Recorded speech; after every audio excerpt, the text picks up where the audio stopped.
Hello and welcome to another edition of the Umoja Circle. My name is Keith Smokey Johnson, and I'd like to welcome you to this current topic. Before I start on the topic, which has to do with defining, I've been seeing a lot of comments, and something that's always bothered me through the years is when people throw around this word racism, when they really mean prejudice. They act like racism is a natural phenomenon that occurred to us as human beings. No, we are naturally prejudiced and discriminating in our life, okay? And discrimination is a way of us discerning things so that we don't kill ourselves, okay? But racism is a totally different thing. And only for the last 20 or so years I've noticed that even college-educated people are being conditioned now to think a certain way.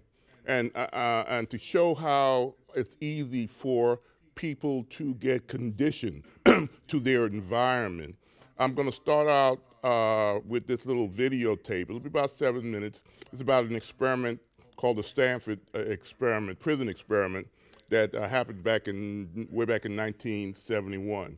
So I'll be back in afterwards, and we'll discuss the topic of racism, and you'll see eventually in the show what it has to do with this conditioning process that I'm going to show you with this film. So let's go to the film. The Stanford prison experiment is possibly the most famous psychological experiment of all time, an insane role-playing game gone horribly wrong, thanks to nylon stockings, fire extinguishers, and a sadist nicknamed John Wayne. So what really happened behind those prison walls? Here's a look at the untold truth of the Stanford prison experiment. The experiment begins. With funding from the U.S. Office of Naval Research, Dr. Philip Zimbardo began the Stanford prison experiment in August 1971 to study the effects of prison life and examine the power dynamic between inmates and guards. As he later wrote in his book, The Lucifer Effect, Zimbardo wanted to know, if you put good people in a bad place, do the people triumph or does the place corrupt them? He began by putting an ad in the paper for volunteers who would be paid $15 a day to participate, about $93 in today's cash after inflation. After selecting 24 guinea pigs, Zimbardo and his assistants converted the basement of Stanford's psychology department building into a makeshift prison, then flipped a coin to decide which test subjects would be guards and which would be prisoners. It would turn out to be a fateful decision. Welcome to prison. The experiment began when real-life cops pretended to arrest the students playing prisoners. They were hauled to the actual Palo Alto Police Department, booked, fingerprinted, and then blindfolded and tossed in a holding cell. Once they were transferred to the fake prison, things got a lot worse. The prisoners were ordered to strip naked, doused with a spray, forced to wear dress-like garments without underwear, and nylon stockings as hats, and fit with a chain locked around one ankle. The students playing guards were also encouraged to make up their own rules, leading to 17 strict guidelines the prisoners were forced to live by. Prisoners were only allowed to refer to themselves by number, and guards would randomly wake them up in the middle of the night with screeching whistles and force them to exercise. Zimbardo even got into the act himself, playing the prison superintendent, where he always sided with the guards and encouraged them to create a sense of fear among the inmates. But the prisoners soon began fighting back. The prisoners rebel. On the second day, the prisoners went on strike, removing their hats and the numbers from their uniform, and blocking the cell doors with their cots to keep the guards from entering. That's when things got even darker. The guards on duty called for reinforcements and used a fire extinguisher to force the inmates away from the door. After forcing their way in, they removed the cots, forcing inmates to sleep on the floor, and refused to let the prisoners eat or brush their teeth. They also threw the ringleaders of the insurrection into solitary confinement and forced others to clean toilets with their bare hands, while spreading rumors that some inmates were informing on the others in the hopes of getting preferential treatment. Finally, the guards stopped letting the prisoners use the toilets at all, forcing them to do their business in buckets, which they weren't allowed to empty, turning the whole fake prison into a giant open sewer. Prisoner number 8612 loses his mind. Less than 36 hours into the experiment, Douglas Corpy, aka prisoner number 8612, apparently lost his mind from the stress. One of the ringleaders during the rebellion, Corpy had been thrown into solitary confinement and was a target of harassment from the guards. According to Zimbardo, Corpy began screaming and crying, although the doctor and his staff initially thought he was just faking it in an attempt to escape. Eventually, they let him out, fearing for his mental health. Corpy later claimed he faked it all, telling SF Gate, "The breakdown I had was a manipulation to get out of that damn experiment." But in a documentary made by Zimbardo, Corpy told a different story. It was an experience of being out of control, both of the situation and of my feelings. Meet John Wayne. One guard in particular was noted for his sadistic tendencies. His real name was Dave Eshelman, but the prisoners called him John Wayne, though in fact he consciously modeled himself after the villainous prison warden from the Paul Newman movie Cool Hand Luke, going so far as to use a southern accent when speaking to the prisoners. Eshelman orchestrated all sorts of terrible hazing, forcing the prisoners to play leapfrog so their gowns would ride up and expose their privates. He once ordered 2 prisoners to act as Frankenstein and the Bride of Frankenstein, forcing them to embrace while saying, "I love you." As his final infamous act, Eshelman forced several of the prisoners to simulate intercourse. Tellingly, the other guards didn't stop his actions. I started to get so profane that, and still people didn't say anything. According to Eshelman, though, he's not really sadistic at all, but actually a good guy who was simply trying to expose the evils inherent in a prison-type environment. He told Stanford magazine, "I set out with a definite plan in mind, to try to force the action, force something to happen, so that the researchers would have something to work with." From Eshelman's perspective, any blame lies with Zimbardo. Nobody was telling me I shouldn't be doing this. The professor is the authority here. You know, he's the prison warden. He's not stopping me. Things fall apart. Over the course of less than 1 week, 5 students playing prisoners had to be released due to severe psychological issues caused by the abuse of their guards. Perhaps the worst was the case of prisoner number 819, who broke down weeping. When Zimbardo allowed him to rest in a nearby room, however, the prison guards lined up all the other inmates outside the door and forced them to chant, "Prisoner number 819 did a bad thing," over and over again, until the poor guy was reduced to a blubbering wreck. Prisoner 819 did a bad thing. Prisoner 819 did a bad thing.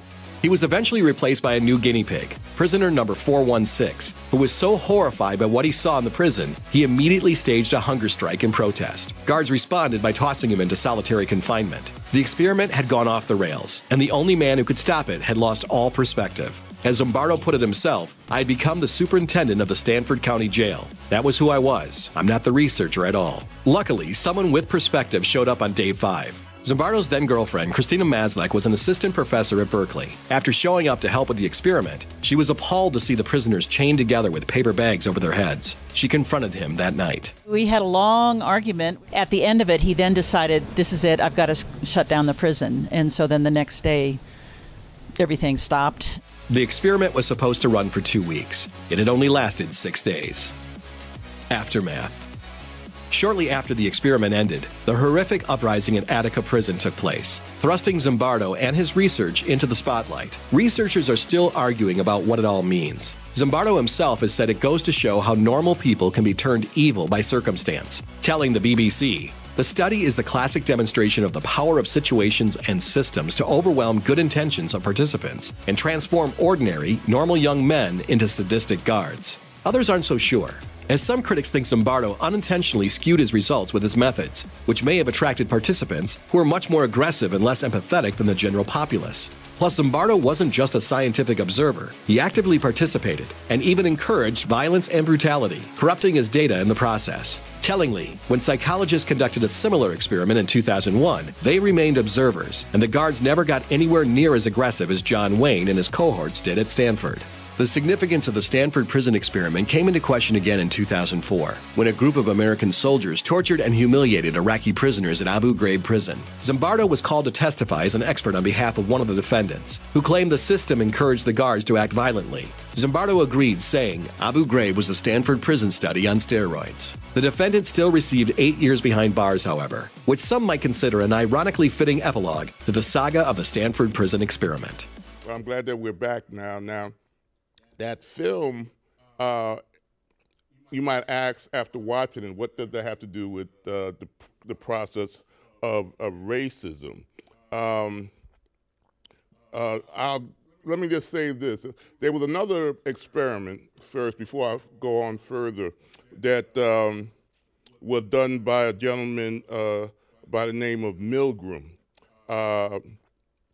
It was another psychological experiment that was done 10 years before the Stanford experiment, which you just watched. And it was done in 1961 at Yale University this time. Stanley Milgram was, he wanted to know what happened to the Nazis, and he was motivated by the trial of a longtime Nazi called Eichmann, who was going on trial. He was in prison, he was captured and going on trial, and he wondered what would make human beings do the things that they did under the regime of authority of the Nazis, supposedly people who said I was just following orders at that time. And he did another experiment which ended up showing how an authoritative figure can influence an everyday average person. And what they would have is 3 participants in this experiment. You would have the person who is the administrator, and then that person, then you have the teacher, then you have the person who would be answering certain questions, okay? But that person who was answering questions was an actor. And the administrator was the experimenter. But the person who was the teacher was the subject of the experiment. And what he was told when he came into this environment, just like the guards were and the students who went through the Palo Alto, the Stanford experiment, they were given a set of rules on how to perform by an authority figure. Again, this showed, okay, but the premise of this is that he would ask a series of questions to the student who was also an actor and knew what was going on. And if the student there was a series of questions that was asked, and every time that person would get the answer wrong, he was given an electrical shock. And every time thereafter, he would get an increase in the electrical shock. Now, this is a person who I think everyday person who would have come in and don't think that he would have done cruel and inhumane things, but through that experiment in Milgram's experiment in 1961, he also showed that people who follow orders who follow rules that were given to them tend to follow those rules, even if it caused harm to other people. Now, that's a troubling type of realization. Now, these experiments, many of you might have heard of social scientists. Okay, these are people who study group dynamics. Like psychology, you might find them, sociologists. And every day in colleges and universities all over the country, there are those type of experiments being done. And a lot of times, governments, the city government, want to know how their city will do, or group dynamics, or how people respond to certain type of situation. Even in geographical type of situations, you have all these different disciplines within the social sciences. And I want to say, when we come to the topic of racism, we were socially engineered as a people, not only the people of African descent, but people of the dominant white society have been socially engineered to think in a racist way. I know this sounds doesn't sound correct, but I hope to bring this point, to you with this discussion. I have we are all, it's the laws that hold this society together, okay? And this is the premise of my show, that this way of thinking was shaped by laws. We are a nation of laws. I got a little statement up there. It says that we are a nation of laws, but laws have a dual purpose. They not only condition us to act a certain way, if we are law-abiding citizens and is in compliance with a city, state, or federal laws, you see. But if we go on to the next statement, many of our daily social actions are products of our unconsciously, socially conditioned thoughts. Unconsciously social. Let me use the example. We all stop at red lights, okay? I don't think it's a person who's driving, run through red lights on a regular basis. There might be one or two of you crazy. I hope I don't meet you on the road. But most people are law-abiding citizens. Now, these laws were put in place maybe the early part of the 20th century. But when we were not born with this thought process of stopping at red light. There was a law, like I said, that was started over 100 or more years ago that was put in place that in this society, socially engineered to have you stop and condition you unconsciously. Without thought, many of us automatically stop. You know, it's so part of our natural behavior now, our normal behavior, but it's not part of our natural behavior. We were socially conditioned by law to think and function, to stop at a red light. And that's what my premise is on how racism was socially engineered into the culture of America. It's not saying great for America, but we must have this type of conversation when we talk about race in America. We throw this word racism around a lot nowadays, and it has a totally different meaning. The social construct of racism, let me go, the social construct of race and also racism was a deliberate and permanent. That's my point.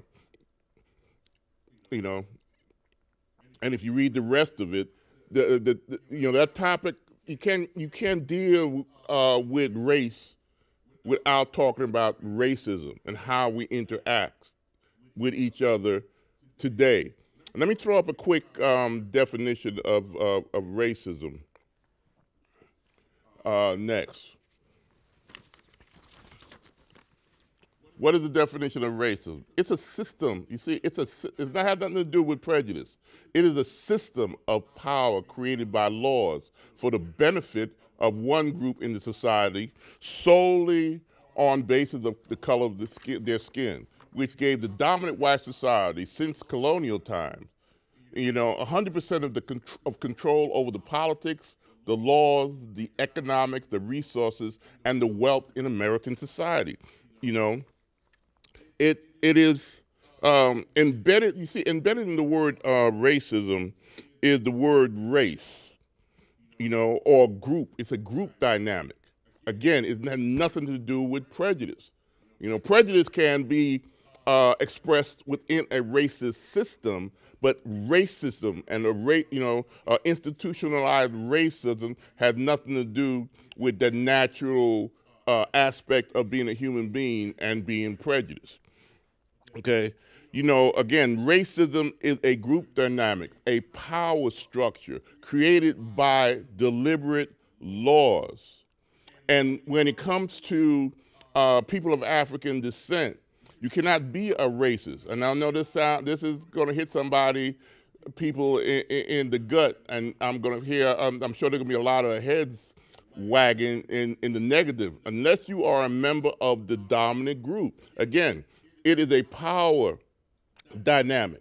It's embedded in the word racism is the word race, where both races have a interaction, but there's one group that maintains all the power, controls the criminal justice system, the political system, the economic system, and use that power and control to dominate and control another group. And this system was established by law going back into colonial time. You see, before there was any kind of thing called racism, it did not exist in 1619. But let me before I go further, start with the historical background. Let me try to explain. I just explained what racism is. Let me explain what racism is sometimes, which is all the time, mistaken for and is substituted for, and that's the term prejudice. And I have up there a definition. Prejudice means you have a preconceived feeling based on previous experience about something, a particular situation or event. Discrimination allows you to discriminate. Every human being on earth, in order to live, must discriminate, must be biased, or must be prejudiced. That is natural. That has nothing to do with racism.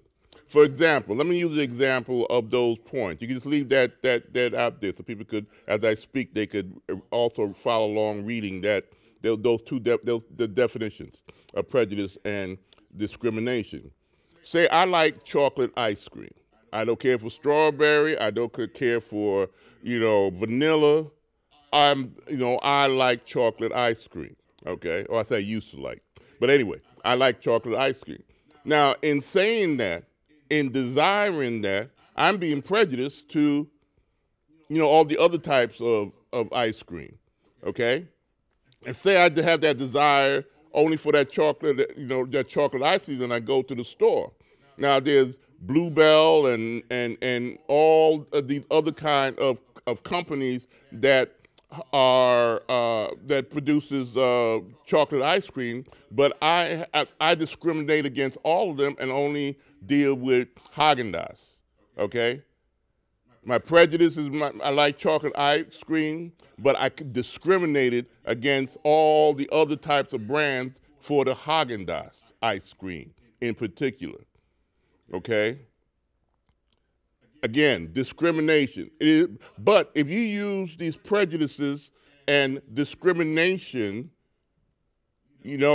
within a system of racism, which is defined as a system of power, where one group and those who are in that social group that maintains all the power, and control within a society, that has been like that since colonial time by law. If you were white solely by your skin color, that is what prejudice is about. That's how prejudice and discrimination is used in a negative way. You use the system and you use your prejudices. If I did not like I think it was President George H. Bush. He didn't like broccoli. He admit that. Okay? But say, that's fine. That's his prejudice. He's prejudiced against broccoli. Can't stand the taste. I'm the same thing with sweet peas. I don't like it. I have a preconceived feeling based on a previous experience. When I first tasted it as a kid, it did not taste good. To other people, it might be fine. But to me, I have this prejudice. Okay, and every time I go to somebody's dinner and somebody wants to hand me some peas, green peas, I'm discriminating. No, I don't want that on my plate. Okay, that's natural. That's part of us being human. But if I'm in a system, let's say I control a vegetable factory or distributor or and I refuse because of my preconceived feeling I make sure I don't have any, I'm prejudiced against people who grow peas. I use my power to make their prices higher to the customer, to destroy their capability of having I put them out of business because of my prejudice, because I have the power in the system. That's a kind of racist activity, okay? If I use my prejudice, if I use my sense of discrimination, and I have the power to affect a group of people, okay? When I hear people call Black Americans or racist, that's a joke to me. A black person cannot be a racist, like I said earlier. You got to be part of the dominant group. You have to have power. Show me anywhere in American history, since 1619, when black people had the power to control and tell the white America where they could live, what jobs they could have. had the power over them politically, created laws that discriminated against the white population. When did we have that kind of power? When a person like Malcolm, or even somebody who today, like Minister Farrakhan, are not racist. They are and were reactionary, reacting to a racist system that for hundreds of years, by law, set up certain behavioral patterns when people tried to follow those laws. Again, laws have a dual purpose. Not only does it control your action, like stopping at the red light, but it also shapes your way of thinking when it comes to the red light. Okay? You were not born to think to stop that. You had to go to school. You had to take driving lessons to fit into the society. But if you were left out of the society and never had any lessons about stopping at the red light, they found you in the woods somewhere, and you decided to drive, and you used to go barreling through red lights because you don't know those things. You were not socially engineered to think a certain way. That's my point. You saw what happened in the video that I started out with. It wasn't, in fact, I could use that video to talk about how guards in prisons and the dynamic between the prison and the prisoners are going on, but I want you to start off this conversation to let you know that, see, you saw it within what, 2 or 3, within 2 days.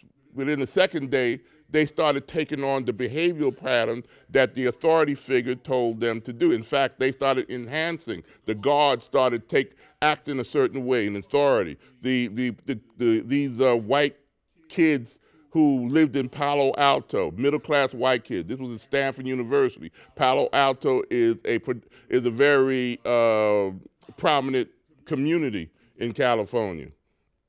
And within 2 days, they took on the behavioral pattern of the environment. Imagine 400 years, 246 years, with laws said that you were a slave, and black codes that told white people how to act in relationship to black people. And I'll talk about those in the next show. So you see, I hope I tied in, and I hope I make it a little interesting and made you think that we are being socially engineered. If you're white in America, you have been socially engineered culturally to think a certain way about who we are. I want to leave, I don't know if I have time to put up this other last statement, but no, I'll put it up in the next show.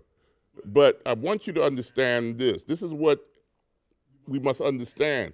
We are being socially engineered to blend in the term racism with prejudices.